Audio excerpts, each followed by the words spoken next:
Kalau zaman dulu kan misalnya sudah ditempatkan di pariwisata aja. Kalau zaman sekarang mereka lebih cepat rollingnya, sehingga mereka sendiri nggak punya rasa idealis terhadap bidangnya sendiri gitu loh. Kita dari PR aja kadang-kadang, sekarang dia lagi di properti, besok dia di F&B, besok dia di lifestyle. Pada saat hasil penulisannya pun kalau menurut aku kurang mendalam ya.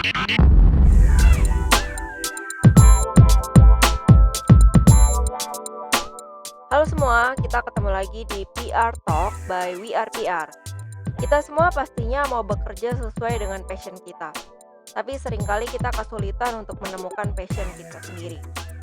Narasumber kita yang satu ini akan berbagi pengalaman bagaimana ia menemukan passionnya, serta tips untuk menjadi profesional dalam bidangnya. Oke deh, langsung aja yuk kita dengerin podcastnya bersama Dityo sebagai host dari We Are PR Agency. Halo YouTube, halo podcast, halo Instagram, hai Facebook. Balik lagi di edisi PR Talk. Kali ini kita masih di season kedua, Generation Then Now, membahas paradigma antara marketing dan public relation muda dengan yang sudah senior. Kira-kira kita pengen tahu ada perbedaan apa, paradigma apa yang dimiliki oleh kita sebagai praktisi di kepala kita masing-masing, karena tentunya kita ada dari generasi yang berbeda. Di sini sudah gue hadirkan co-host yang sudah banyak makan asam garam di industri media, khususnya jurnalisme. Yang pertama sama Ibu Ella, kita manggilnya Mami Ella. Mami Ella ini adalah PR-nya anak-anak di We Are PR Agency. Kita sapa dulu. Halo Mami Ella. Halo malam. Udah lama nggak dengar suaranya Mami Ella ya. Terakhir kita ngomongin event ya Mi ya, di season 1. Iya benar-benar. Ya. Kita lagi cerita tentang event ya. Ya, udah sampai ke season 2, kita ngomongin tentang perbedaan generasi, khususnya di public relation sama jurnalisme. Suaranya Mami Ella sekarang tambah serak nih, tambah laki nih kayaknya. Iya, bentar lagi ya bakalan keluar nih aslinya. Siap. Ditunggu Mi, keluarin aslinya biar tambah seru. Nah, thank you Mami Ella. Mami Ella ini memang ibunya para PR di tim We Are PR Agency yang jadi pusat belajar kita kalau kita mau tahu tentang media, public relations, dan strategi-strategi komunikasi yang tepat. Nah, ini bersama dengan kita juga ada co-host yang kedua, yang ini lulusan London School Public Relations dan sepertinya masih sangat muda banget, tapi posisi jabatannya ini sudah menjabat sebagai managing editor di salah satu media yaitu Passion Media. Nah, ini kita perkenalkan, namanya Mas Edwin Pangestu. Halo Tio, halo Mbak Ella. Halo Mas Edwin. Nah, ini Mas Edwin kita hadirkan secara khusus di season kedua ini, yang tadi gue selalu bilang-bilang, diulang-ulang tentang Generation Then Now. Apa sih maksudnya Generation Then Now? Jadi kita ini pengen menggali pengalaman dari praktisi PR. Di sini ada dua, ada Mas Edwin dan juga Mami Ella. Dua-duanya praktisi PR yang sudah sangat panjang bermain di industri tersebut atau segmen bisnis tersebut. Dan kita pengen lihat paradigma mereka yang menjalani karir di situ dari dulu mereka muda sampai senior. Dan tentunya Mas Edwin nih mungkin masih mewakili generasi transisi nih. Jadi bisa bermain di dua paradigma itu. Jadi sekarang kita langsung buka sesi kita Generation Then Now. Nah, mungkin awal mula Mami mau ada sharing pertanyaan apa nih buat Mas Edwin? Ini nih, Mas Edwin. Kan Mas Edwin itu kan awalnya tuh kan kuliahnya kan di jurusan advertising. Kalau saya kan memang terjebak sama situasi. Nah, tapi di masternya aku lihat nih Mas Edwin udah masuk langsung ke jurnalis. Apa sih yang bikin, atau alasan apa sih yang bikin Mas Edwin tuh tertarik sama dunia jurnalis? Oke, jadi jurnalis ya. Sebenarnya ini ada setengah kebetulan juga ya, kecelakaan juga lah istilahnya. Jadi saya kan di advertising ya. Oke. Itu semester ke-6 atau 7 tuh mulai ada LSPR mulai memperkenalkan program akselerasi namanya. Jadi ketika semester 7 S1 kita bisa mulai semester 1 S2. Oke, jadi sebenarnya iseng-iseng doang nanya ke mama lah waktu itu. Nih ada program beginian, nggak nyangka ternyata udah lu ambil aja. Yang bener nih harganya segini loh. Buat yang belum tahu sebenarnya kuliah di London School waktu zaman gue itu nggak terlalu mahal loh. Walaupun image-nya wah gimana gitu kan. Misalkan gue kasih perbandingan nih kayak waktu gue masuk 2005 ya, London School itu sekitar 8 juta. Dan itu 8 juta itu bisa dapat satu semester di tempat kuliah lain gitu. Jadi sebenarnya London School itu nggak terlalu mahal dulu. Kalau yang sekarang gue nggak bisa ngomong, nggak tahu deh harganya berapa. Ya, jadi gue nggak nyangka ternyata nyokap tuh kasih gitu. Nah, gue mikirnya dari itu sebenarnya dari advertising lanjutannya nggak ada nih S2-nya nih. Oke, betul. Jadi dia kan ke Korkom, marketing ada Markom, terus di advertising ini sebenarnya gue nggak ada. Jadi bingung nih mau ngambil apa ya, apa Markom atau Korkom. Nah, gue ingat waktu kecil itu gue keseringan baca komik ya. Komik gue tuh yang komik-komik Marvel DC gitu. Wih. Gue lihat Spider-Man, dia jurnalis, fotografer. Ya. Superman, jurnalis juga gitu. Jadi di benak gue, wah kayaknya jadi jurnalis lucu juga nih ya. Maksudnya kalau tahu gitu sih sekarang gue mimpinya jadi Batman atau Iron Man aja kaya gitu. Tapi ya begitulah. Jadi gue kepikirannya waktu itu cuma jadi ya udah kalau gitu jurnalis boleh lah. Dan mikirnya kan adalah waktu itu gue bisa nyelesain 4 tahun S1, tahun berikutnya gue lulus S2. Mikirnya gitu aja sih. Dan ternyata itu berat banget, gila. Jadi gue baru berasa benar-benar kuliah itu di S2. Kalau menurut gue S1 itu mungkin karena muridnya terlalu banyak ya, atau nggak tahu deh, sistemnya London School kan agak kayak mirip sekolah tuh. Gue baru berasa yang namanya kuliah itu di S2. Jadi muridnya itu sekitar di bawah 20 sih, kayak sekitar 15-an gitu. Terus dosen-dosennya suruh kita diskusi. Menurut gue ya pembelajarannya mestinya kayak gitu sih. Kalau yang pembelajaran lain tuh lebih kayak satu arah ya. Mungkin ngeliatnya gitu. Benar-benar sama. Kebetulan gue juga ngambil jurusan bisnis marketing di Binus University. S1, S2 juga. Tapi untungnya sih waktu ngambil kuliah itu, gue ngambilnya kayak satu jalur gitu loh. Di S1-nya ngambil bisnis, marketing, waktu itu ada kreatif marketing, penjuruannya. Terus S2-nya ada strategic marketing. Gitu. Jadi masih inline lah ngebahas marketing. Tapi dari sudut pandang makro ke mikro. Justru S2 tuh lebih ke mikro, lebih ke strategi dan lain sebagainya.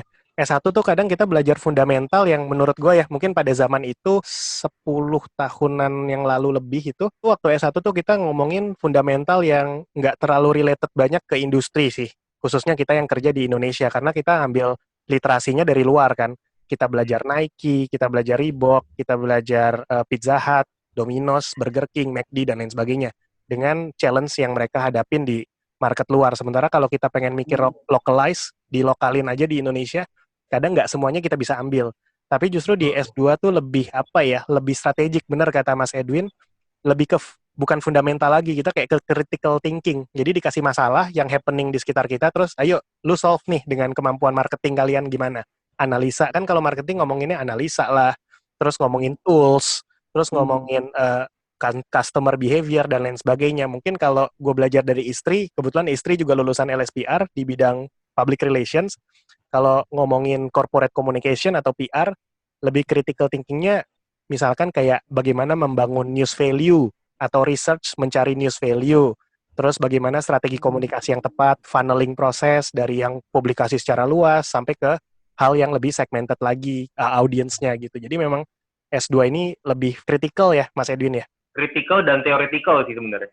Jadi gue ingat tuh dulu di S2 itu ada 2 dosen yang menurut gue bertolak belakang banget sih. Ada satu Pak Ari namanya, dia ngajarnya lebih ke teoritis. Sementara satu lagi Pak Tunggul itu dia sempat jadi jurnalis di salah satu media lah ya, media website news gitu. Itu bertolak belakang sekali. Jadi yang satu kita ngomongin teori framing segala macam, yang satu lagi benar-benar ngomongin kenyataan di lapangan. Contohnya begini nih.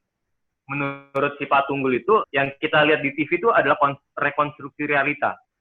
Oke. Jadi ketika ada satu berita kebakaran nih, dan tim newsnya ke sono dan apinya udah padam, itu mereka bisa bakar lagi. Dibakar lagi buat dapat syuting itunya loh. Fotonya ya? Iya. Jadi ya, terus kayak misalkan acara-acara yang dulu berita-berita kriminal itu, ada kemungkinan tangkap terus dilepas lagi. Biar kita ada adegan waktu syutingnya itu lagi nangkep itu. Rekonstruksinya. Betul. Jadi dua dosen ini menurut gue sangat bertolak belakang sih. Kan Mas Edwin tadi ngebahas sedikit masalah edukasi ya, ada S1 sama S2. Menurut secara pribadi aja nih, pandangan pribadi menurut Mas Edwin, penting nggak sih jurnalisme itu belajar sampai S2 atau mungkin jenjangnya mesti lebih di atas S1? Penting lu tuh standarnya apa nih? Apakah buat ngelamar kerja atau apa? Kalau as a profesional pasti berguna ya. Cuma karena kalau misalkan lu berpikir S2 itu bakal membantu lu mendapatkan pekerjaan lebih mudah, enggak juga. Karena gini loh, gue waktu S2 itu kan ada habis tesis itu kan ada revisi kan, itu gue lupa. Jadi gue tuh baru ambil ijazah gue kira-kira 2 tahun lalu, 2-3 tahun lalu, dan itu nggak pernah ditanya satupun. Jadi gue tulis nih, gue pernah lulus di sini, kan kadang dimintain ijazah ya. Ini selama gue ngelamar kerja nggak pernah mintain. Jadi sebenarnya ijazah itu kalau misalkan ekspektasinya adalah untuk gampang nyari kerja, gaji lebih tinggi, itu lupakanlah. Secara teori di lapangan nggak begitu. Tapi secara pengetahuan pribadi, ya itu berguna banget. Jadi kayak yang gue bilang tadi, S2 itu membantu lu bikin critical thinking gitu. Awal-awal kan gue agak stres juga waktu bikin skripsi ya. Gue nulis ini salah, kenapa sih ini salah terus? Ternyata emang mesti berbasis data gitu. Dan sebenarnya di media itu teori-teorinya banyak ya. Ada teori framing, ada teori diskursus segala macam. Ya. Dan itu berguna sih sebenarnya walaupun entah dipakai atau enggak kan kita nggak tahu. Jadi awalnya kan gue berpikir setelah gue lulus dari jurnalisme ini, gue mungkin akan kerja di media mainstream, kayak Kompas atau apa, atau gue meliput perang mungkin atau apa yang serem-serem begitu. Jadi gue mempersiapkan diri semuanya. Cuma ketika gue masuk majalah F&B itu ya nggak terlalu banyak yang berguna sih. Critical thinking-nya masih tetap sama gue. Itu sih yang paling berguna. Kan memang kan kalau kita punya S2 mungkin ya dalam hal membuat tulisan atau menganalisa, aku berpikir bahwa mungkin itu kali yang dibutuhkan dari jurnalis ya biar bisa menghasilkan berita yang memang bagus gitu loh. Jadi orang bacanya juga nggak yang dari press release terus dipindah ke berita gitu aja kan. Dengan kita punya background S2 kan otomatis sudah dilatih ya kan untuk berpikir lebih luas ya nggak, lebih dalam, lebih kritis gitu loh. Aku pikir gitu ya.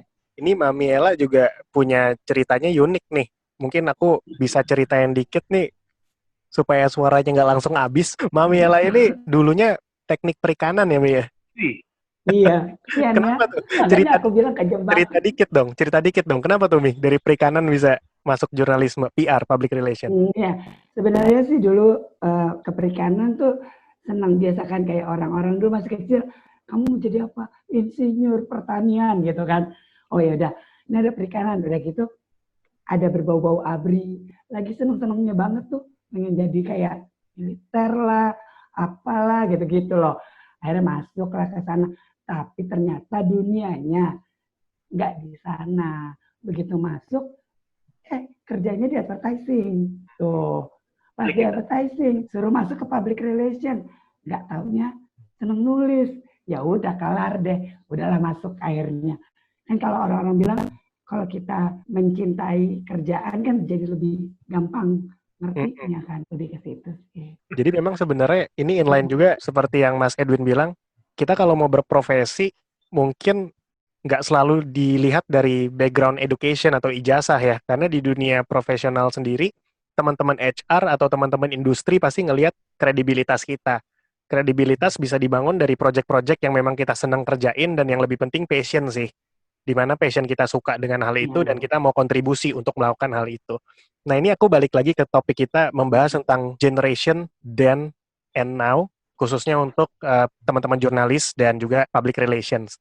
Nah ini kalau Mas Edwin sendiri kan memang sekarang managing editor nih, berarti correct me if I'm wrong, berarti banyak banget berhubungan dengan teman-teman jurnalis, khususnya yang mungkin masih muda, ada yang sudah senior juga dalam mengedit atau memanage editing di media yang memang dipegang saat ini ya.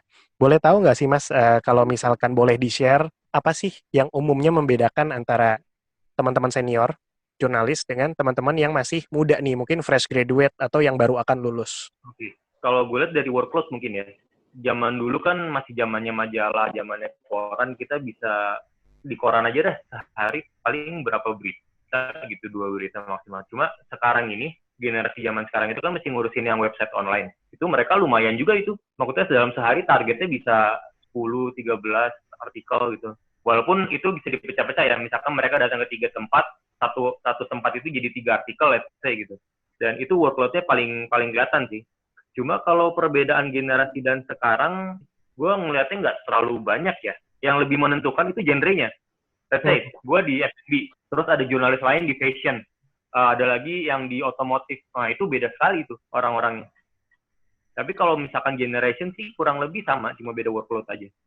Oke, cuman beda workload-nya aja karena ya teman-teman senior dulu mostly lebih ke media mainstream ya. Mostly kan koran, majalah, cetak lah ya. Tapi sekarang kan ada banyak pilihan channel media yang gue bisa bilang mungkin ada mainstream sama anti mainstream. Anti mainstream kalau di kacamata gue nih indie, Mas. Kalau istilah gue bilangnya indie channel. Kayak misalkan media di Instagram, literally as a media juga karena mengambil informasi dan men-share juga ke publik. Bahkan mereka punya kontributornya sendiri, punya editornya juga. Terus beberapa jurnalis juga kita kenal, khususnya anak-anak muda ya, karena gue live-nya di Twitter. Di Twitter tuh banyak banget jurnalis muda yang memang sering bikin blog sendiri, ngepost di sana, membangun kredibilitas lah pada intinya sebagai jurnalis. Nah, tadi sempat di-mention sama Mas Edwin, kadang kalau misalkan jurnalis muda kan pilihan kanal medianya corong mulutnya nih banyak nih. Dia nggak harus kerja di satu majalah, tapi dia bisa mengerjakan side project dalam hal online dan lain sebagainya. Ketika mereka liputan ke dalam satu event, katakanlah, meliput event atau meliput satu kejadian, dan mereka bisa memecah-mecah itu menjadi beberapa news yang mungkin value-nya bisa beda-beda. Nah, kalau menurut Mas Edwin, itu akan mengganggu validity dari news value-nya atau sebenarnya nggak masalah sih? Nah, ini juga gue sempat kepikiran ya. Dulu tuh yang kalau ada yang tahu penulisnya Cikopi, Om Tony Wahid. Om Tony Wahid itu sejak tahun lalu dia mulai bikin podcast. Terus dia ngajakin lah, Win, lu bikin podcast juga, Win. Lu kan sering ketemu liputan-liputan gitu, kayaknya menarik tuh. Gue nggak mau waktu itu karena satu, gue dengar suara gue sendiri tuh berasa aneh kalau direkaman. Kayak, kok suara gue begini ya? Mungkin bukan cuma gue yang ngalamin lah ya.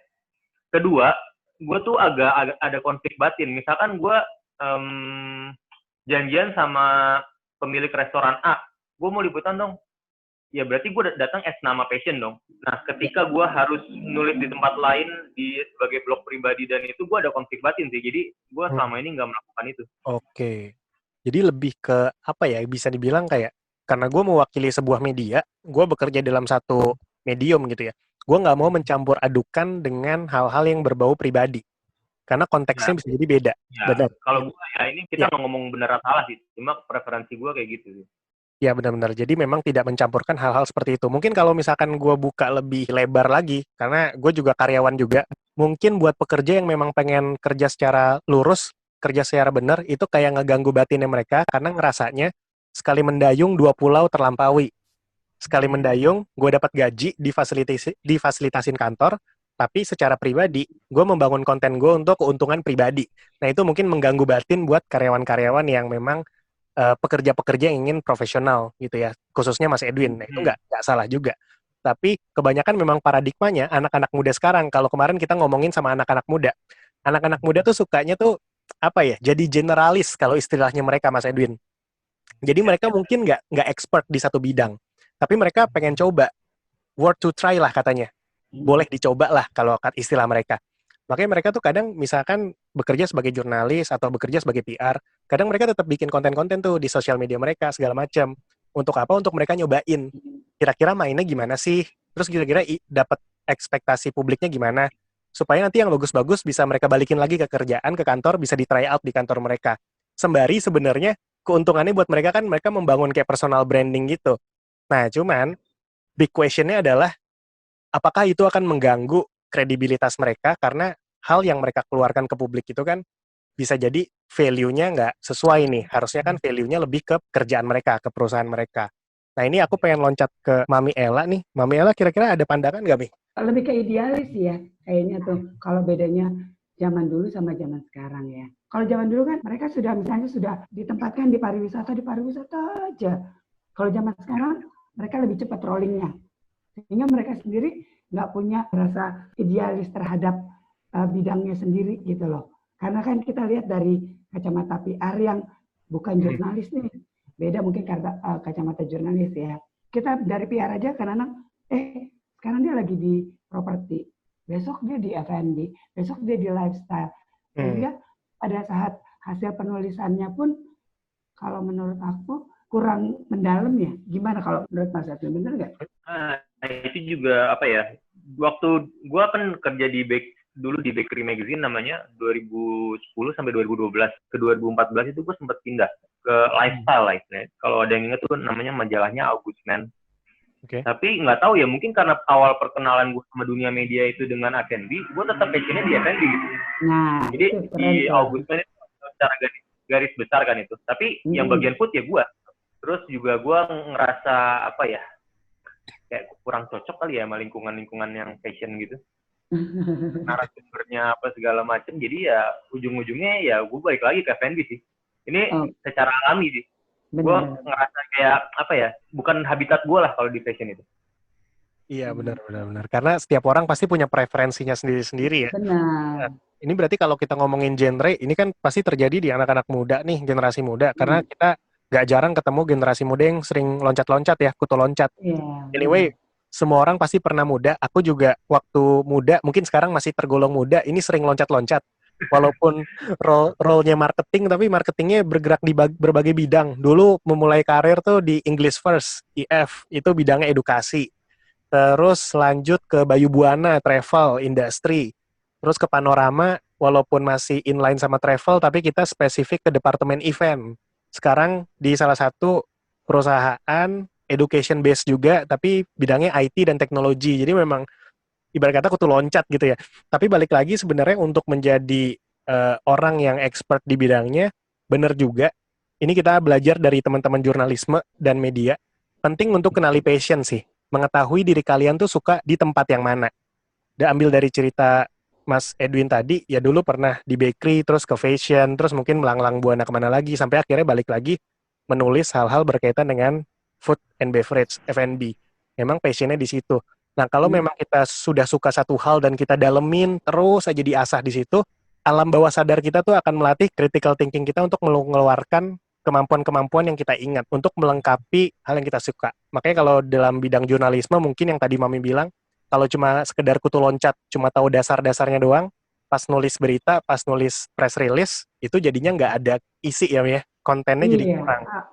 Tapi ketika kita menulis hal yang kita suka, ditambah dengan memang kita udah bekerja bertahun-tahun di situ, itu isinya lebih ada, lebih berbobot lah.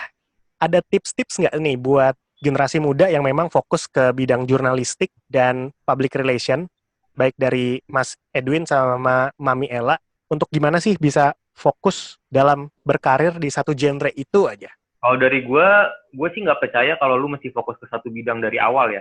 Kecuali lu emang benar-benar ada pengaruh itu. Gue pun nyoba-nyoba kok. Dan menurut gue memang harus nyoba, karena belum tentu lu cocok di bidang tersebut. Ya. Cuma kasihlah waktu buat diri lu sendiri. Misalkan nih, lu lulus umur berapa ya, 23 gitu. Lu boleh coba-coba selama 4 tahun, tapi setelah itu lu coba deh cari spesialisasi lah istilahnya. Karena gini loh, sebagai jurnalis nih, gue nginterview misalkan satu pemilik brand fashion sama satu pemilik restoran, itu temperamen mereka beda banget. Cara lu deketin mereka, topik yang mereka suka, itu beda banget. Jadi ketika lu kebanyakan muter nih, lu akan susah mendalami apa ya, satu bidang itu sih. Jadi menurut gue coba-coba aja nggak apa-apa. Cuma kasih batasan waktu aja. Kapan mau jadi spesialis. Jangan sampai coba-cobanya keterusan sampai usianya juga sudah terlalu senior, ujung-ujungnya pas mikir jadi spesialis udah kelewatan gitu ya. Kita butuh networking juga kan. Kalau jadi generalis agak susah sih networking. Lu tiba-tiba di fashion, tiba-tiba lu pindah ke otomotif, itu orang jadi nggak ingat sama lu biasanya. Oh iya, benar-benar. Itu kalau boleh nambahin cerita sedikit masalah network, itu juga benar banget. It happens to me also. Waktu awal mulai ngebangun network tuh waktu di industri travel, waktu itu di Bayu Buana. Kenal airlines, kenal tourism board, kenal banyak vendor-vendor gitu ya. Karena kan kita namanya marketing harus mingle terus kan, harus engage dengan community kan. Pas pindah ke Panorama, ngurusin eventnya event logistik lagi ya, eventnya barengan government. Padahal kemarin tuh 2 tahun di Bayu Buana, koneksi travelnya tuh kuat banget. Tourism board segala macam deket banget. Tapi begitu kita pindah ke industri yang beda dengan fokus discussion yang berbeda, cuma sedikit network yang bisa kepake. Jadi sayang gitu loh.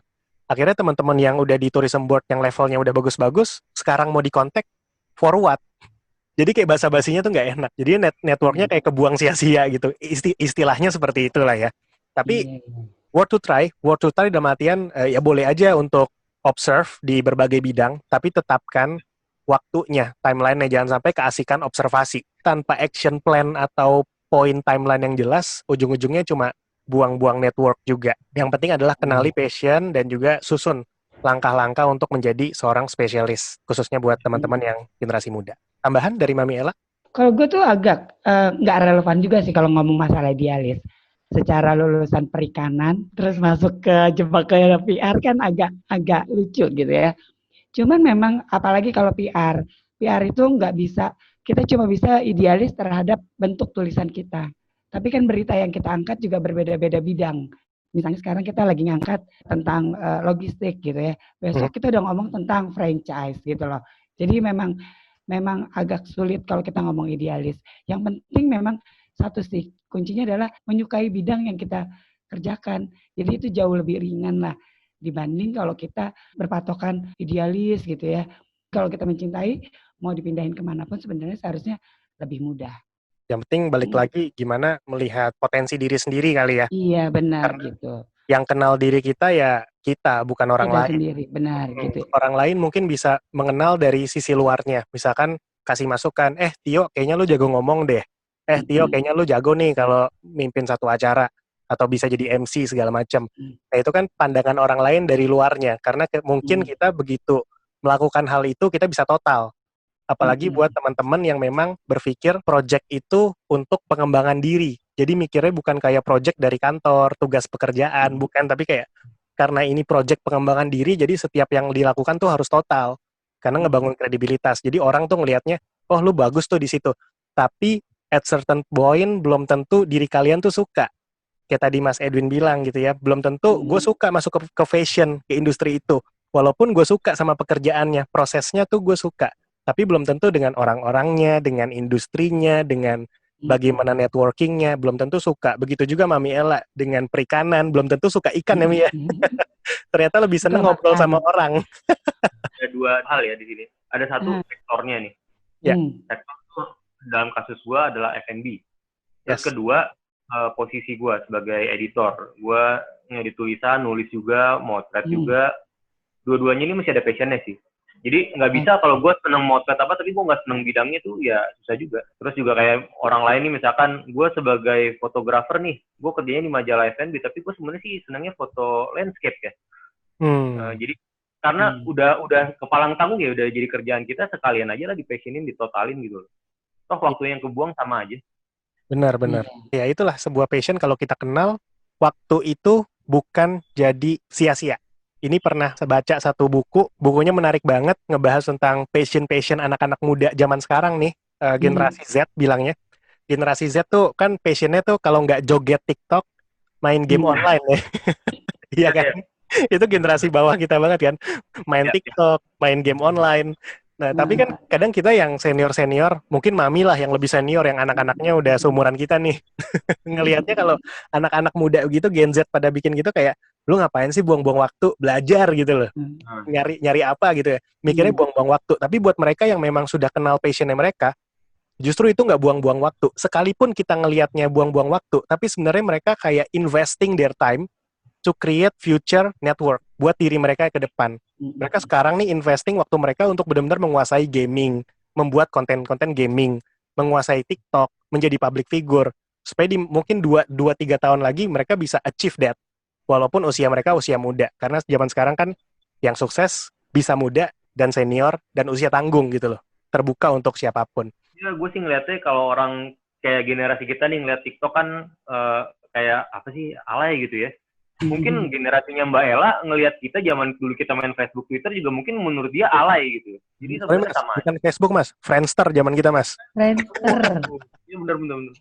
Gue kalau misalkan pesan ya, kalau gue bilang apapun yang lo lakukan, do it with passion lah.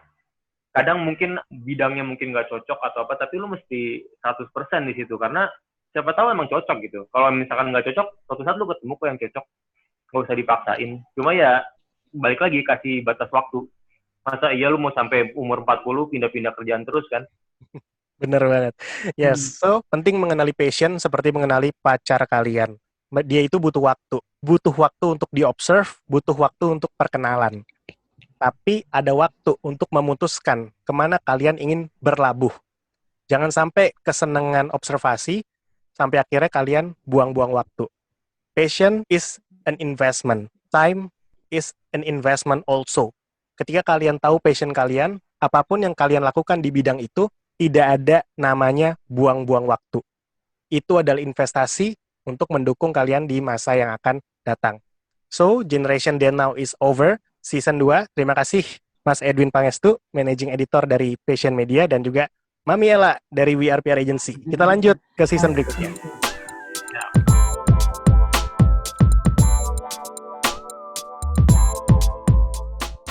Sekian PR Talk kita hari ini.